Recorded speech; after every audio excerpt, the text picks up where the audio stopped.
صدق اللہ العظیم۔ اس آیت پاک نے بتایا کہ بغیر وضو کے قرآن پاک کو ہاتھ نہیں لگا سکتے۔ اتنا واضح آیت موجود ہے، اس کے باوجود کچھ لوگ کہتے ہیں کوئی بات نہیں۔ مسئلہ یاد رکھیں کہ بغیر وضو کے قرآن پاک کو ہاتھ لگانا جائز نہیں ہے۔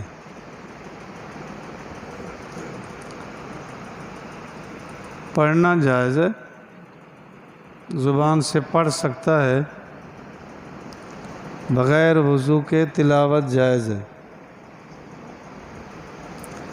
باقی فرق تو ضرور پڑتا ہے جی، باوضو ہو بے وضو۔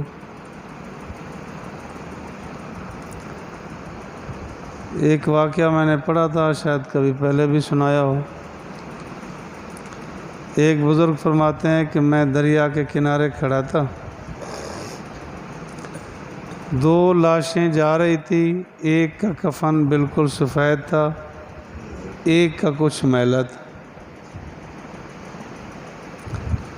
تو جو آگے آگے سفید کفن والی لاش میت جا رہی تھی، اس نے دوسرے سے کہا کہ حافظ جی جلدی آ جاؤ۔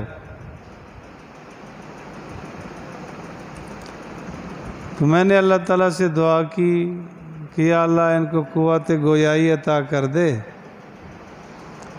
تو میں نے پوچھا کہ آپ کا کفن بالکل صاف شفاف ہے اور اس کا کچھ میلا ہے، آپ آواز دے رہے ہیں حافظ جی، معلوم ہوتا ہے یہ بھی حافظ ہے آپ بھی حافظ ہے۔ تو وہ کہنے لگے الحمدللہ ہم دونوں حافظ ہیں، لیکن اتنا ہے کہ میں ہمیشہ باوضو پڑھتا تھا اور یہ کہ وہ بے وضو بھی تلاوت کر لیتا تھا۔ تو اثر پڑ گیا نا۔ منع یہ ہے کہ بغیر وضو کے پڑھنا جائز ہے، ہاتھ لگانا جائز نہیں ہے، اور اگر باوضو پڑھا جائے تو سونے پہ سہاگا، مناسب ایسا ہی ہے۔ بہرحال کبھی ضرورت پڑ جائے تو بغیر وضو کے۔ اگر غسل فرض ہے تو پھر زبان سے پڑھنا بھی جائز نہیں۔ حالت حیض میں ہے، مینسز میں ہے عورت، زبان سے بھی تلاوت جائز نہیں ہے۔ نفاس میں ہے، نفاس کہتے ہیں بچہ پیدا ہونے کے بعد کا زمانہ جو خون آتا ہے، اس زمانے میں بھی زبان سے بطور تلاوت جائز نہیں۔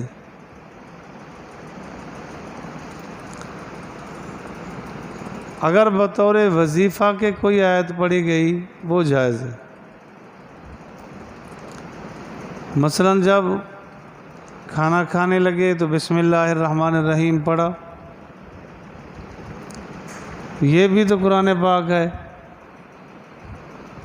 وہ جائز ہے۔ کسی نے مثلا اطلاع دی کہ فلاں کا انتقال ہو گیا، حالت حیض میں تھی، حالت نفاس میں تھی، یا اس آدمی پہ غسل فرض تھا، یہ کہنے لگا انا للہ و انا الیہ راجعون، تو یہ بھی قرآن پاک ہے، یہ جائز ہے۔ یا کسی پر پڑھا لا حول ولا قوت الا باللہ، قرآن پاک ہے، تو بطور وظیفہ کے تلاوت جائز ہے، بطور تلاوت اور ثواب جائز نہیں۔ اگر ہاتھ پر کپڑا لپیٹ کے قرآن پاک کو چھوا بغیر وضو کے، تو وہ کپڑا جو الگ ہے، اگر پہن رکھا ہے اس سے پکڑا یا قمیض کے دامن سے پکڑ لیا، یہ جائز نہیں ہے۔ الگ کپڑا ہے وہ ہاتھ کو لپیٹ کے پکڑ لیتے ہیں، پھر گنجائش ہے، پکڑا جا سکتا۔ تو بغیر وضو کے ہاتھ لگانا جائز نہیں، مسئلہ اچھی طرح یاد رہے۔ بعض لوگوں نے یہ بھی غلط مسئلہ بتایا ہے کہ حالت حیض میں قرآن پاک تلاوت کر لیا کرو۔ بہت ساری مستورات نے یہ مسئلہ، یہ جو مصیبت آئی نا فیس بک والی، جو بلا آتی ہے چھوڑ دیتے ہیں،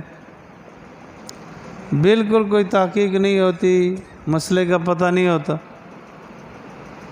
جیسا آ گیا بس اس کو پڑھ دیا، آگے چھوڑ دیا کہ ٹھیک۔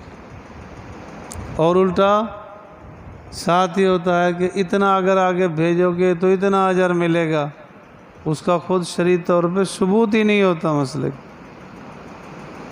وہ کہتے ہیں کوئی نہیں۔ قرآن پاک کو دیکھنا عبادت ہے، بغیر وضو کے بھی دیکھا جا سکتا ہے، کہ دیکھے کوئی نہیں۔ قرآن پاک کی تلاوت آہستہ پڑھنے کی نسبت اونچا پڑھنے پہ اجر زیادہ ہے، لیکن شرط یہ ہے کہ کسی کی نماز، کسی کی نیند خراب نہ ہو، سکون برباد نہ ہو، وگرنہ تو شرعی مسئلہ ہے کہ اونچا نہیں پڑھے۔ اسی طرح قرآن پاک کی تلاوت ہو رہی ہے، اگر ہو رہی ہے براہ راست، آیت سجدہ سنی تو پڑھنے والے پر بھی سننے والے پر بھی دونوں پہ واجب۔ اگر براہ راست نہیں، پہلے ٹائپ کی گئی اب سنائی جا رہی ہے، اب حکم نہیں لگے گا، اب حکم نہیں ہے کہ سجدہ اس کے ذمہ بھی ہو جائے گا۔ قرآن پاک کی آیات کو جب لکھ رہے ہیں، اگر بغیر وضو کے ہے تو ان الفاظ پر، حروف پر انگلی نہ لگے، اگر نہ چھونا ہو جائے گا۔ اگر ہاتھ نہیں لگ رہا تو ٹھیک ہے، پھر لکھنا جائز ہے، لکھا جا سکتا ہے۔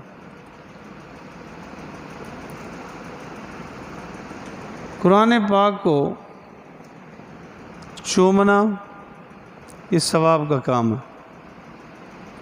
محبت ہے یار مسلمان کی، قرآن پاک کو چومے، سینے سے لگائے، جائز ہے۔ تلاوت کرتے کرتے نا بعد زبان پہ انگلی لگا کے پھر ورق کھولتے ہیں، اس کا کوئی حرج نہیں۔ کچھ لوگ کہتے ہیں واجب آئے تو اپنی لعاب لگا رہا ہے اس قرآن پاک کو، تو لعاب ناپاک تو نہیں ہے۔ قرآن پاک کو اس طرح ایمان اور عقیدہ رکھیں کہ قرآن پاک جیسے لوح محفوظ میں محفوظ تھا اسی طرح محفوظ ہے، ایک حرف کی رد و بدل تبدیلی نہیں، نہ قیامت تک ہوگی۔ اگر کسی کا یہ نظریہ اور عقیدہ ہو کہ قرآن پاک کا اتنا حصہ، قرآن پاک کی ایک آیت نہیں ہے، یہ تبدیل ہے، یہ آدمی مسلمان نہیں رہے گا۔ قرآن پاک کو محفوظ کتاب تصور کیا جائے اور مانا جائے، اور قیامت تک محفوظ رہے گی، اور اس کے احکامات پر عمل کی کوشش ہو۔ کسی ایک حکم کا انکار، وہ بھی تو قرآن کا انکار ہوا۔ مثلا کبھی حدود کا انکار کر دیا کہ چور نے چوری کی، شریعت کہتی ہے السارق والسارقۃ فاقطعوا ایدیہما، چوری کی ہے 10 درہم سے زیادہ کی ہے تو ہاتھ کاٹا جائے گا۔ اب یہ کہے کہ یہ مسئلہ تو میں نہیں مانتا ہوں۔ الزانیۃ والزانی فاجلدوا کل واحد منہما 100 جلدہ، کہ زانی نے زنا کیا ہے تو اس کو 100 کوڑے مارے جائیں گے. وہ کہے تو یہ تو عاشیانہ سزائیں ہیں، میں نہیں مانتا، تو ایمان نہیں رہے گا. پورے قرآن پاک پر ایمان رکھنا ضروری ہے. یہ بات بھی یاد رکھنے کی ہے کہ اسلام میں داخل ہونے کے لیے پورے اسلام کو ماننا پڑے گا. خارج ہونے کے لیے اگر ایک چیز کا انکار کر دیا خارج ہو جائے گا، دائرہ اسلام سے خارج ہو جائے گا. شاعر اسلام میں سے کسی ایک چھوٹی سی چھوٹی نشانی کا، اللہ کی بتائی ہوئی کا انکار کر دیا، وہ ایمان نہیں رہے گا. سب سے زیادہ قیمتی چیز ایمان ہے، اسے بچایا جائے. اللہ مجھے اور آپ کو سمجھ فہم نصیب فرمائے.